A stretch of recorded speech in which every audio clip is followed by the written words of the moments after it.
Welcome back to a brand new episode of Realm News. I hope that you are all having a wonderful week so far and have been crafting amazing things since the last time that I spoke to you all. Just to let you newcomers know who I am. I am the host, the Dark Lord. The one who puts the real in realm and expands your mind one block at a time.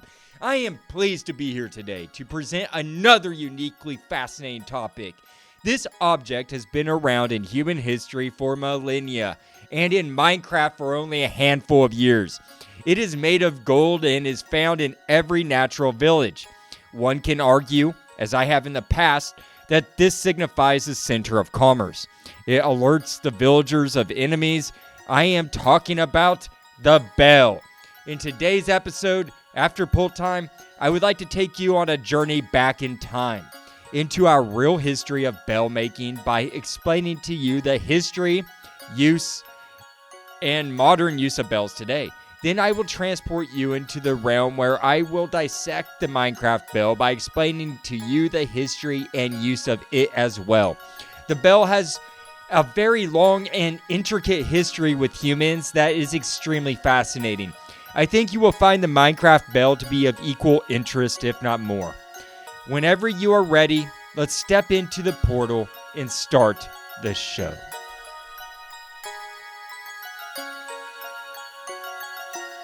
It's pull time! My friends, welcome back to another poll time. For those who are new to Realm News, this is where I present to you my weekly poll that I conduct on Reddit. I ask the Minecraft community there a random Minecraft question and provide a few options to choose from. This week's poll is tied to last week's episode over the carrot.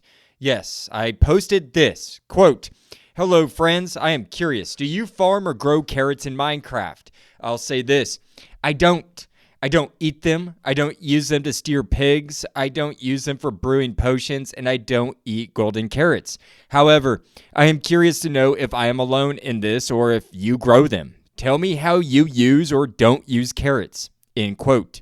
The poll may be closed, but I would still love to know if you grow carrots or not.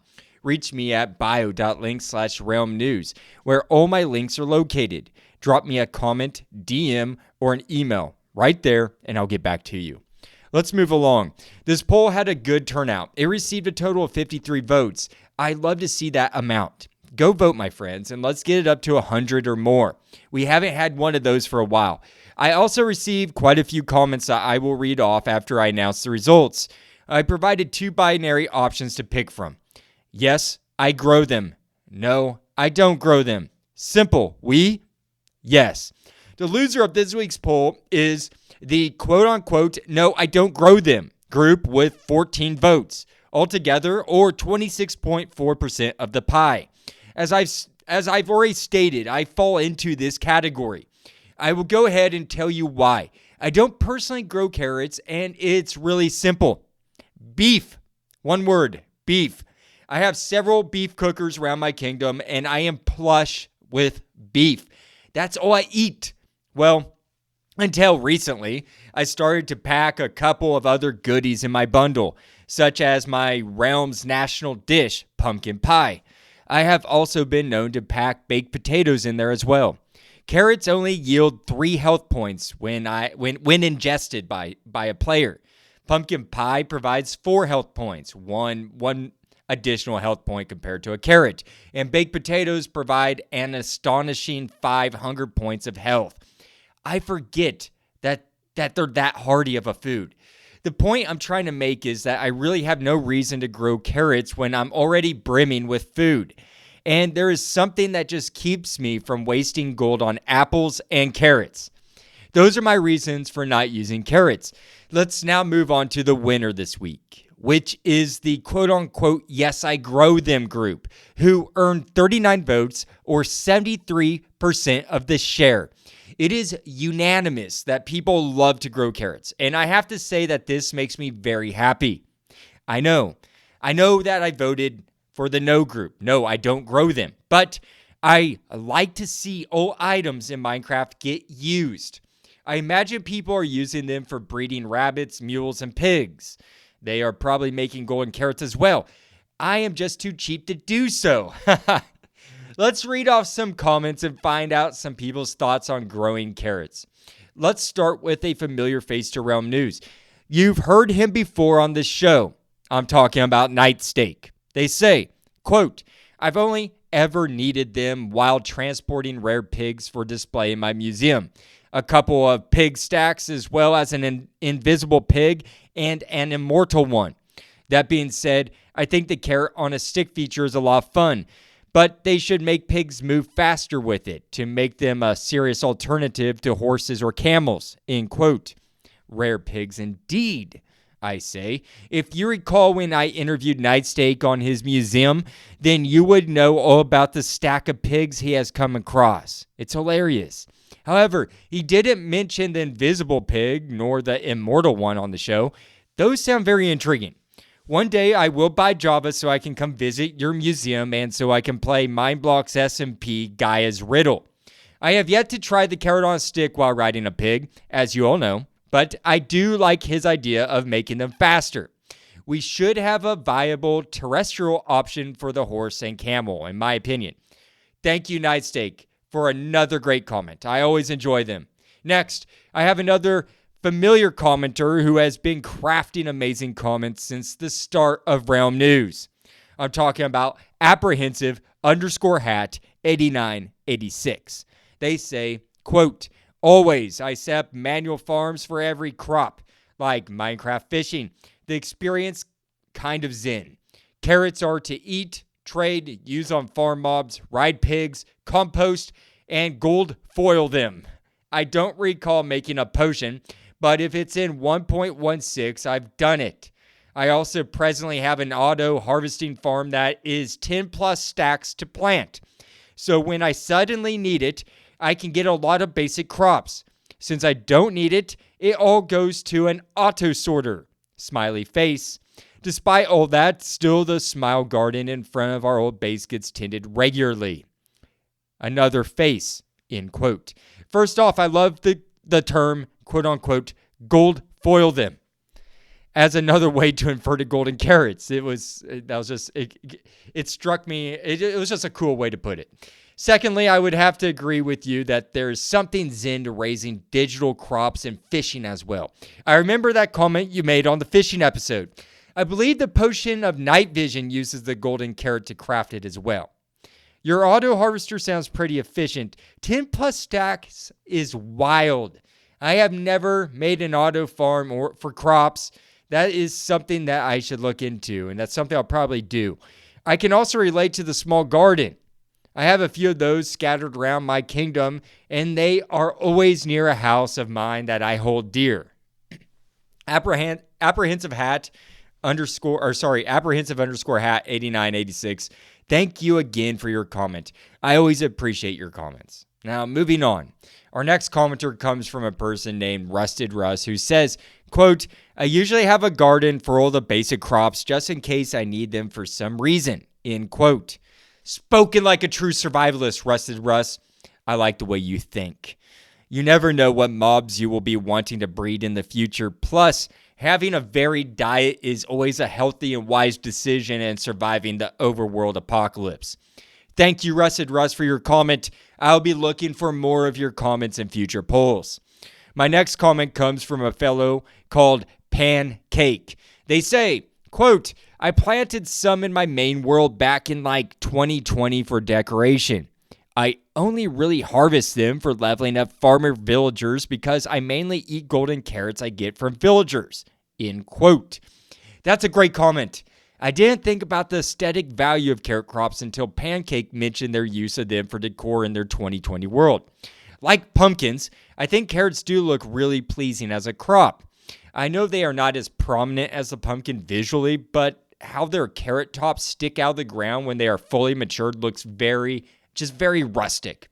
I think these crops give off good vibes. And as I've already said, I have never sunk my digital tooth into a golden carrot yet. Or I should say, a golden foiled carrot.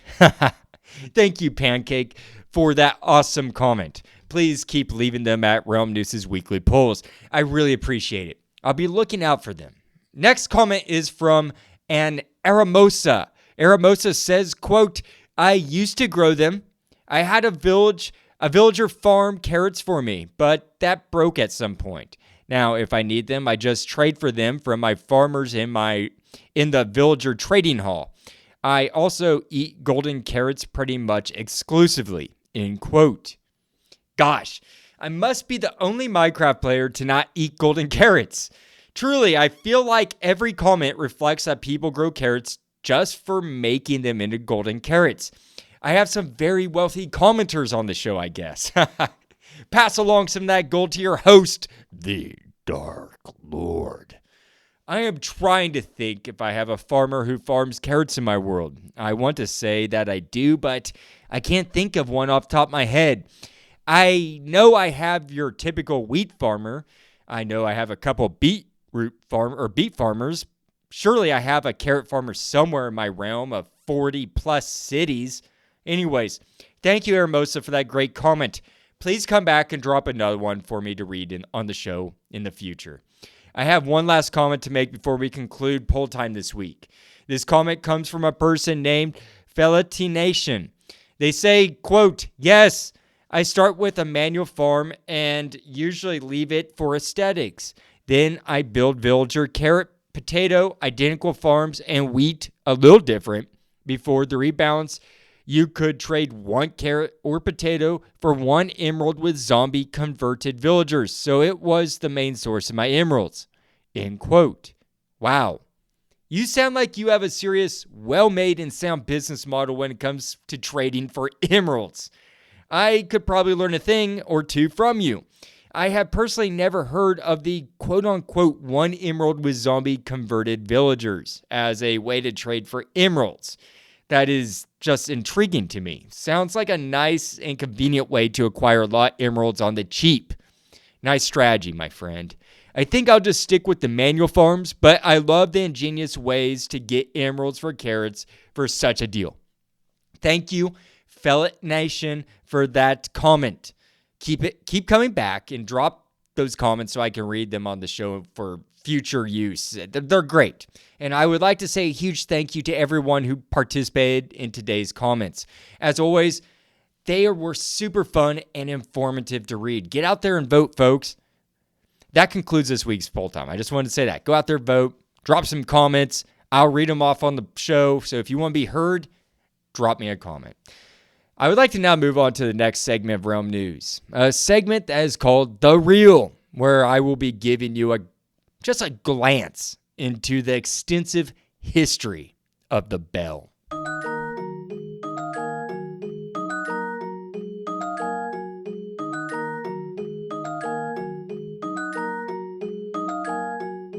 Welcome to The Real, my friends. Today we will be taking a look at the rich history of bells. But first, let's break down this interesting word that I discovered while researching bells. The word is campanology, which, according to Merriam-Webster-Dictionary.com, says that this is, quote, the art or practice of bell ringing, end quote, which, by the way, is an odd word. You would think that campanology would be the study of camping, but no, it's the study of bell ringing.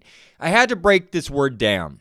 Campana in late Latin literally means bell. Logia means the study of. So combine those, that means the study of bell ringing. So weird that campana means bell in Latin.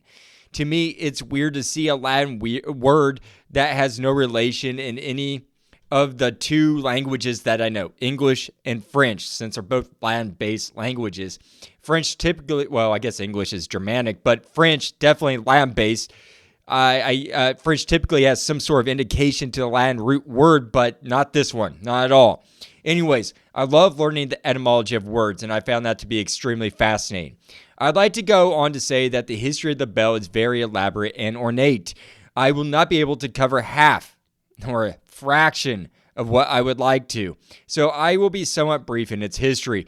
I should mention that there are many types of bells out there in the world. I have a handy list here of some bells that are commonly found in society. tower bells, farm bells, locomotive bells, ship bells, fire bells, handheld bells, and crotales. Think jingle bells, and those are what crotales are, jingle bells. I had no idea about that until I looked up this word. All this information can be found at this amazing website called bells.org, which I had no idea that there's an organization called bells.org. I guess I shouldn't be so surprised. There's an organization for everything. This site is a treasure trove of knowledge, and you can see it for yourself as a link in the show description. Now that we know about the general types of bells that exist, allow me to tell you the anatomy of the bell before we dive into the history of it. So that way, you have a good understanding of what they consist of exactly. I was stunned to discover that the bell consisted of so many parts. Before doing the research, I would have just assumed it was two pieces of metal, the bell and the metal dangly thing that bangs against the bell's interior. I was very wrong, just like really wrong. There are altogether 9 parts to the bell. I shall list them off from the top down, and then I will give a brief explanation of what they are. So first, we have the yoke, then cannons, crown, shoulder, waist, sound bow, lip, clapper, mouth. Those are the parts to the bell. Now, let me tell you what they do. Some of these may be self-explanatory, but I will explain it regardless. Let's start with the yoke, the crosspiece from which a bell is hung and swung. Cannons, suspension loops that attach a bell to a yoke or other structural support. Crown, the top or head of a bell. Shoulder, the upper sides of a bell, often bearing inscriptions or designs. Waist, the middle sides of a bell. The clapper, a metal shaft with a solid sphere at the end that swings back and forth inside to strike a bell and make it ring. Then we have the sound bow, the thick part of a bell against which the clapper strikes. Then we have a lip, the lowest edge of a bell, and a mouth, the open part of a bell. And I have an awesome diagram comparing a real-world bell next to a Minecraft bell and all the parts shown and where they're located. And it's really nicely put together, and you can find it at Realm News' Patreon, which is in the link in the show description. As I said, some of these, like the crown, shoulder, waist, lip, and mouth, are pretty self-explanatory, but the other parts may not be so much. Each of these parts are crafted by a person called a bell founder who works in bell foundries. Makes sense, right? I will not be getting into much of that today. However, the whole subject on foundries is very interesting. The first foundries began around 4,000 years ago in East Asia, where bell technology was rapidly evolving. They began with clay pottery bells, but this quickly shifted to bells being made of metal. Metal bells were being perfected with a new technique called metal casting. Metal casting is a process of pouring molten metal or liquid metal into a mold that is designed specifically by an artisan or to the bell's founder's desired shape and design. Asians were way ahead of Europeans in their metal casting knowledge by hundreds of years. There's a great deal more history and knowledge to be learned about bell foundries that I didn't cover here today. I only provided the briefest history right there to bell foundries. But if you want to learn more about them, I'll leave the link in the show description for y'all to go check out. Now let's look at the history of the bell and see where they originated from and what type of metals are preferred for making them. The bell has an extensive and elaborate history. It more than likely all started with something simple, like some dried seeds in a gourd that was used as a rattle. Then these progressed into clay bells and later into metal, as previously stated. The metal that is preferred for making bells is bronze. Bronze, which is the combination of copper and arsenic, or copper and tin. Arsenic is extremely poisonous to humans, so it's a good thing that there is a slightly healthier alternative to producing bronze. You would know about bronze if you listen to the Realm News Copper episode titled Realm News on Copper, Present Use, History, and the 1.21 Update.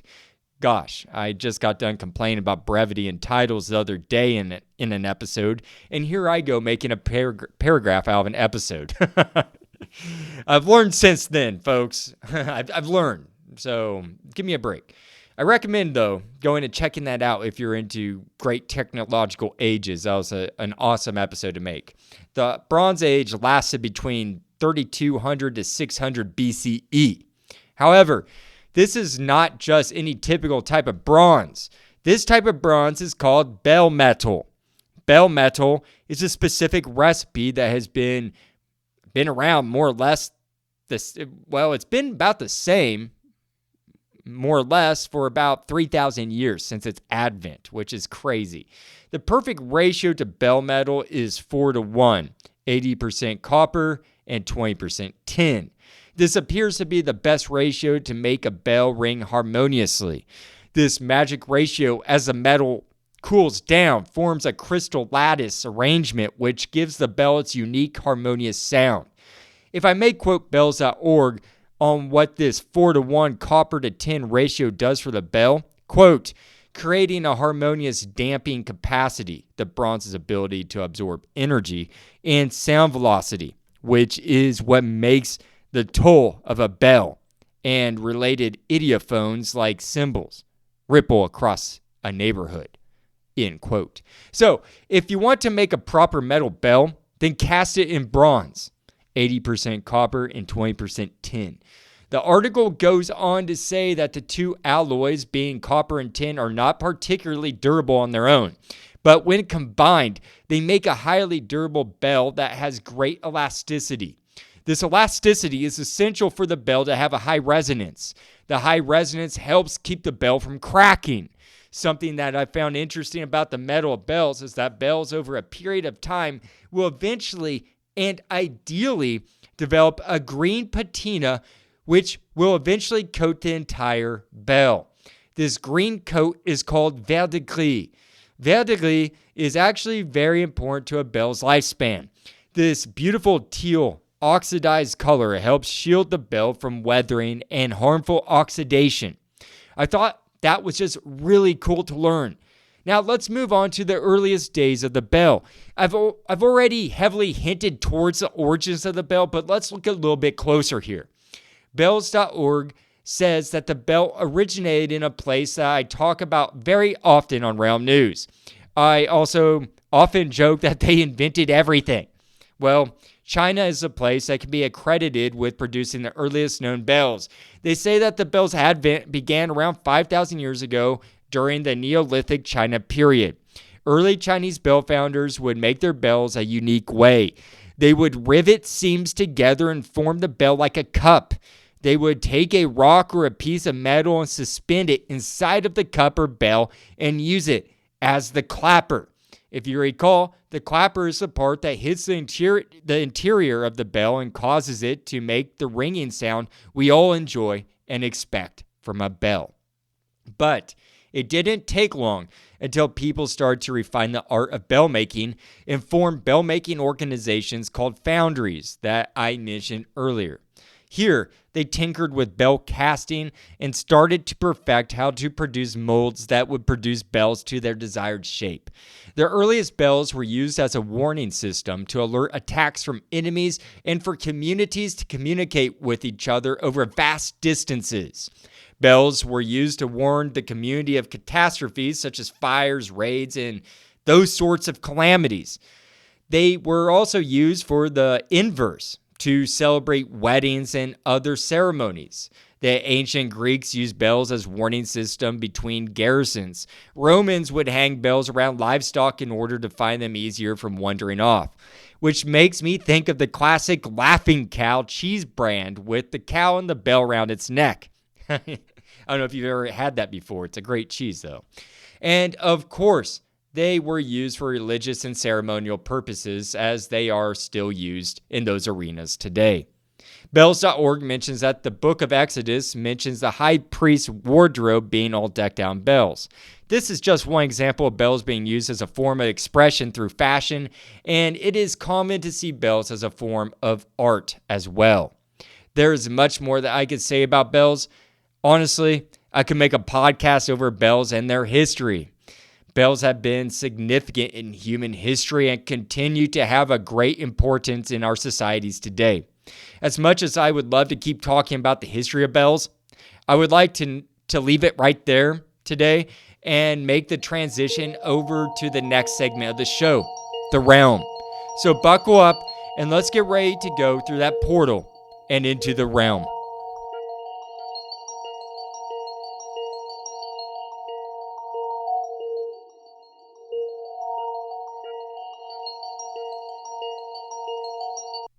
Welcome to the realm, my friends. I hope that cacophony of musical bells didn't blow your eardrums out while portaling over into the realm. We are now in the overworld, and we are going to be examining the village bell today in Seatown, my capital city, and where my first bell that I stole from the village of Wallachia hangs on display in the oldest part of the town. The Minecraft Golem Bell is a sight to see in the overworld, especially if you are new to the game and you finally put your sights on your first village. We all know what I'm talking about. When you first stumble upon a charming natural village and notice a glistening, bell-shaped piece of gold dangling in the town square. It's an unforgettable sight. Yeah, that's what I'm talking about here, the village bell. Well, that bell has its uses, and I'm going to explain that all to you along with its history. In fact, I'd like to start with the history before diving into its other functions. The history of the bell in Minecraft is as extensive as I would have thought before I performed the research for this episode. According to Minecraft.wiki, the bell was put into the game on October 31st, 2018 in the snapshot 18W44A, Java Edition 1.14. In this snapshot, they added a few attachments to the bell: floor, wall, and ceiling attachments. However, the wall attachment wasn't accessible to use, or at least that is what the Minecraft.wiki article says. The bell progressed through a series of snapshots all within the 1.14 update. In fact, it underwent 9 snapshots within this version. I thought that was interesting. That is quite a few updates to one item, all within one update. Also, I thought the bell would have been around much longer than just 7 years, especially since villagers were added back in 2011 in version 1.0. I figured that the bell was added along with our grunting friends upon inception to the game. I guess I was wrong. That happens time to time. Moving along. They eventually made it so the bell would ring when connected to Redstone and activated in the next version, 1.15, on December 12, 2019. The following year, on June 23rd, 2020, my notes got a little scrambled there. The following year, on June 23rd, 2020, in version 1.16, they made the bell so it would ring when struck by a projectile, which I just thought is really cool. I need to try that out sometime. I didn't know we could do that, honestly. Also, bells began to generate in ruined portal chests. Actually, they still have a 1.5% chance of spawning in ruined portal chests. I thought that was really awesome to know as well. I have found quite a few ruined portals in my world, but I have never found a bell in the chest associated with it. And the last time the bell had been revisited by Mojang development team was for the Garden Awakens drop that took place on December 3rd, 2024, this last year. Remember the creaking? Otherwise known as its technical version, this update, 1.21.4, which is still in recent memory for all of us. They made it so the bell could be broken by any tool and with bare hands in that update. Before that, you had to have a wooden pickaxe at the very least in order to break the bell. I should mention that the pickaxe is still the quickest way to break the bell. I thought that might be important for y'all to know, just in case you're in a hurry. Now that we have a full picture of the bell's history in Minecraft and some of the updates it has gone through, let's find out how to find one and its uses in the game.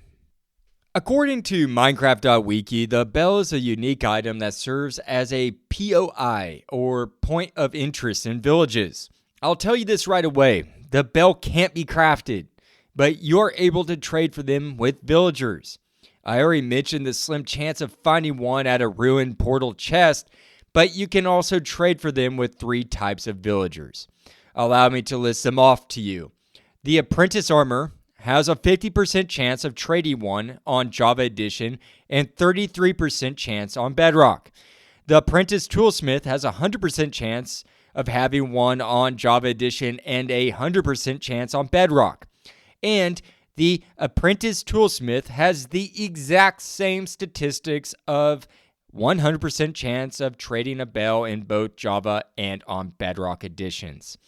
Each of these 3 villagers will ask for 36 emeralds in order to buy a bell. That's the exchange. These are not cheap at all. And if you do not feel like spending 36 emeralds to purchase a bell from one of these 3 fine artisans, then you could just go ahead and take their bell that is hanging in their town and relocate it to your town, home, fort, or throw it in a lake of lava. It's yours now. Do with it what you please. But I would probably use it for my own town if I stole it. In fact, I have done exactly that before, as I mentioned. That is why we are in Seatown, to view my first stolen bell. Remember, once you have one, you can then attach it to pretty much anywhere. On a ceiling, side of blocks, on the floor, trapdoors, although it will break and drop as an item when the trapdoor is open, and pistons will make them drop as well. The developers made it so you can place it in many places, which is great in my opinion. The bell serves a couple of main functions in a village, such as alarming villagers when a raid is approaching, and it determines a village center. Let's talk about the bell in a raid situation. When you hear the blast of the goat's horn being made by incoming pillagers, illagers, all those heinous mobs whom are about to make a raid on your village, then a couple of things will happen with the bell depending on whether you are playing on Java or Bedrock Edition. For Java players, when the first wave of villagers come to make a raid, one villager, at the very least, will run over to the bell and start to ring it to sound the alarm as a warning to the rest of the villagers to go take shelter. I thought that was just so neat. I wish they would do this on Bedrock, folks. In Bedrock, the bell automatically starts to ring when the enemy approaches in an oncoming raid. To me, that is lackluster and just less cinematic. Just a less cinematic way to raise an alarm in a village in comparison to Java's version. Another really awesome thing that Java players have that Bedrock players don't is that if a bell is rung and a raid mob is within 32 blocks away from the bell, then the raiders will start to emit these unique particles above them called the glowing effect. I thought that was just really cool. Now, let's go over claiming a bell and how that makes it the town center. The bell serves a very important function to any overworld village that you come upon. It's the center of the town. This is the cultural hub of the village, where villagers come to connect with one another. Literally. Did you know that villagers actually communicate with one another? I'm not joking. If you have wandered into the middle of a village in the afternoon, then you will typically see the whole village gathered around the bell. They are generally looking at each other and grunting to one another. You can hear it. Those stares and grunts are their form of speech and their way of communicating their personal sentiments about you to one another. Yes, they are talking about you, or as the Minecraft.wiki article calls it, gossiping. Now, I am not going to dive into all the intricacies of the villager in today's episode because I will make an episode dedicated solely to the villager in a future episode, but I felt the need to talk about the villager's ability to share memories about you, the player, with one another. They spread, quote unquote, they quote unquote spread the word, if you will, and to sum up the wiki article with a paraphrase, quote, villagers spread gossip about players based on their actions, influencing trading prices and Iron Golem hostility. Positive actions like curing increase reputation, while negative actions like attacking decrease it. Reputation is calculated from gossip values and multipliers, affecting trade prices and golem behavior. End quote. It's actually quite complex how your village reputation is calculated based off of your action toward villagers. It's almost karmic, just like Just let it be known that they're watching you. When they gather around you with their dozens of emerald eyes staring at you point blank, just know that they're assessing you. They love to gossip about you around that bell. I just thought that you should know it. Now, let's return to how the bell functions as a center point of the village. First off, a villager has a wide range of detecting the bell. I say a wide range because to me, 48 blocks is pretty decent range for a mob to detect something in this game. It's nice to know that the bell has a high detection rate. This can potentially help you in how you design your towns. I should also say that the villager can detect the bell up to 6 blocks vertically, up or down from the villager. Another interesting facet to villagers is that when a villager spawns into an adult, because baby villagers can't claim a bell, and if the adult villager hasn't claimed a bed or a workstation yet, then they will automatically claim a bell if within 6 blocks of it. Another cool fact about claiming a bell is that if a bell is placed within 48 blocks from the pillow side of a claimed bed, then the bell automatically gets claimed that afternoon. Why? I don't know. But once it is claimed, it officially becomes the POI, as I mentioned earlier. This acronym means point of interest, otherwise the village's center. Also, if you are under the bad omen effect and run into the village to seek shelter, and if that village has a bell, and if that bell happens to be close to a villager or a claimed bed, it then becomes automatically claimed to the village no matter the time of day. It doesn't have to wait until the afternoon to be claimed. Once a bell is claimed, you'll know it if you're looking at it because it will emit green particles. And if you do decide to steal that bell, don't think you will get away unnoticed. You won't get that lucky. Once you break the bell to collect it, you will anger the villagers, and it will be seen with anger particles being emitted out of them. So I recommend running and coming back after they've cooled off. Like, come back to the village later. Now, let's shift some gears here. I should briefly mention that you could earn an achievement from a raid. If a villager becomes injured and you run to a bell in order to raise the alarm for the village to take shelter, then you will receive an achievement reward called Sound the Alarm. And if you use the bell as a distraction from a piglin attack, you will get the award titled, Oh, Shiny. Remember that piglins are gold fiends, and the bell is made of pure metal casted gold. So they will be easily distracted by that if you toss it onto the ground while running away from an agitated piglin. If you recall, I mentioned that in my piglin episode. If you don't remember that episode, then go refresh yourself over the piglins in episode titled Piglins, Zombie Piglins, and Zombie Brutes. That was a fun episode to create, and it is part of the Nether series found here at Realm News. I would like to end this episode by telling you one last thing about the bell that you may find useful if you are a redstone crafter. The bell can be hooked up to redstone and rung with a redstone pulse. Also in Bedrock Edition, observers can detect when a bell is rung, but will not emit a signal when it stops ringing. In Java Edition, the bell only rings one time after receiving a redstone signal. Unlike the Bedrock observer, the observer in Java can detect when a bell receives a signal and another signal when it stops. Another thing potentially useful to know for Java players is that a skulk sensor will always detect a bell, even if it is broken or placed down. I am sure that there are many ways that you can manipulate that function to make some amazing detection systems and other really interesting redstone contraptions. Please write in and let me know how you use bells with redstone. I would honestly love to know how you use them.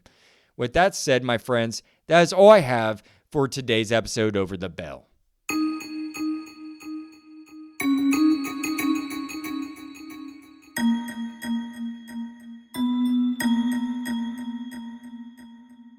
Yes, my friends, that wraps up this week's fascinating topic over the bell. I truly hope that you enjoyed that quick overview. The bell in the real world has an extraordinary history that spans back thousands of years. The Chinese were the first people to perfect bell making and to truly make it into an art form. I found it extremely fascinating that the ancients invented bell metal with the ideal formula that has a 4-to-1 ratio, 80% copper with 20% tin, the perfect formula to make a bell. I also found it very intriguing and somewhat creepy that villagers can communicate with each other by sharing memories while gathered around the bell. I think they can talk anywhere, but the biggest exchange of communication takes place around the bell in the afternoons. So be careful with how you interact with villagers, because in Minecraft, your actions do have consequences. You surely don't want to be smashed to death by an iron golem for aggravating the village populace. Just be nice, and you'll be just fine. That's a good rule to apply outside of Minecraft as well. And remember, if you decide to steal that bell from a foreign village, then please run like the wind out there. With that said, folks, I wish you all a happy rest of your day and happy crafting. I will see you at the next Realm News or Realm News Flash. The Dark Lord, signing out.